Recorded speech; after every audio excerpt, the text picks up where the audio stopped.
మా పిల్లల్ని డాక్టర్లు చేసిండ్రు, ఇంజనీర్లు చేసిండ్రు, ఐఏఎస్లు చేసిండ్రు. కానీ రేవంత్ రెడ్డి వచ్చినాక గురుకులాల్లో తరగతి గదుల్లో చదువుకోవాల్సిన పిల్లలు ఆసుపత్రుల పాలైంది, రోడ్లు ఎక్కుతున్నారు. ఈ పురుగులన్నం మాకొద్దు అని పిల్లల్ని రోడ్లెక్కించిండు రేవంత్ రెడ్డి. ఆ పిల్లలు మన పక్కనే నిర్మల్లో విష జ్వరాలు వచ్చి 2 పిల్లలు చచ్చిపోయింది. ఆదిలాబాద్ జిల్లాలో విష జ్వరాలు వచ్చి 92 మంది పిల్లలు దవాఖానల పాలైంది. ఇవాళ పిల్లలు రోడ్ల మీదకి వచ్చిండ్రు, నిరుద్యోగులు రోడ్ల మీదకి వచ్చిండ్రు. 37 మంది పిల్లలు చనిపోయిండ్రు ఇప్పటికీ. అంటే ఏ వర్గాన్ని కూడా ఇచ్చిపెట్టలే. నిరుద్యోగులకు అన్యాయం, విద్యార్థులకు అన్యాయం, ఉద్యోగులకు అన్యాయం, రైతులకు అన్యాయం, గురుకులాలకు అన్యాయం, అన్ని వర్గాలను అన్యాయం చేసిన ప్రభుత్వం రేవంత్ రెడ్డి ప్రభుత్వం. కేసీఆర్ ఉండగానే అడుగుతున్న మా జగిత్యాల జిల్లా చేసింది ఎవరు? జగిత్యాలకు మెడికల్ కాలేజ్ ఇచ్చింది ఎవరు? వరద కాలువలు రిజర్వాయర్ చేసింది ఎవరు? జగిత్యాల్లో వేలాది ఇండ్లు కట్టింది ఎవరు? జగిత్యాలను అభివృద్ధి చేసింది ఎవరు? ఈ రకంగా కేసీఆర్ చేసిండు. ఏం చేసిండే? రేవంత్ రెడ్డి ఏడాది పాలనలో ఈ జగిత్యాల జిల్లాకు ఒక్క పని చేసింది ఏదన్నా చెప్తారా? ఒక్క పని చేసిండు. ఎందుకు చేయలే? కొన్ని పనులు అయితే చేసిండ్రయ్యా.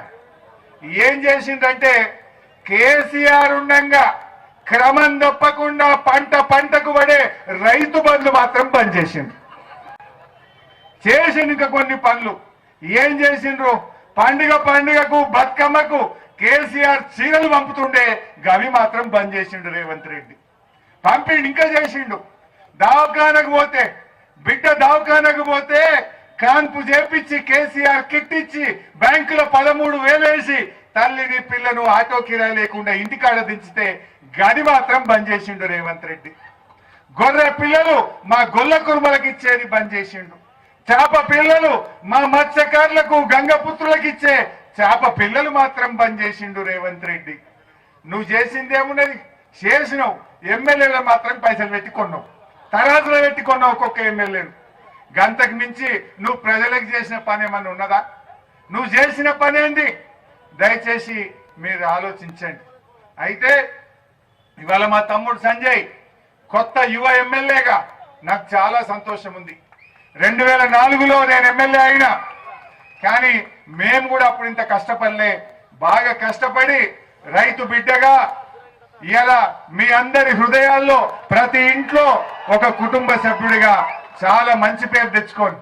రాజకీయాలకు అతీతంగా, రాజకీయాల కంటే నాకు రైతులు ముఖ్యం, మా రైతన్నలకు మద్దతు రావడం ముఖ్యం, రుణమాఫీ కావడం ముఖ్యం, బోనస్ కావడం ముఖ్యమని ఇంత గొప్పగా పాదయాత్ర చేసిన తమ్ముడు సంజయ్ని మనస్ఫూర్తిగా అభినందిస్తూ, సంజయ్తో పాటు 25 కిలోమీటర్లు పాదయాత్ర చేసిన బీఆర్ఎస్ కుటుంబ సభ్యులకు, రైతులకు హృదయపూర్వకంగా అభినందన తెలియజేస్తూ జై తెలంగాణ.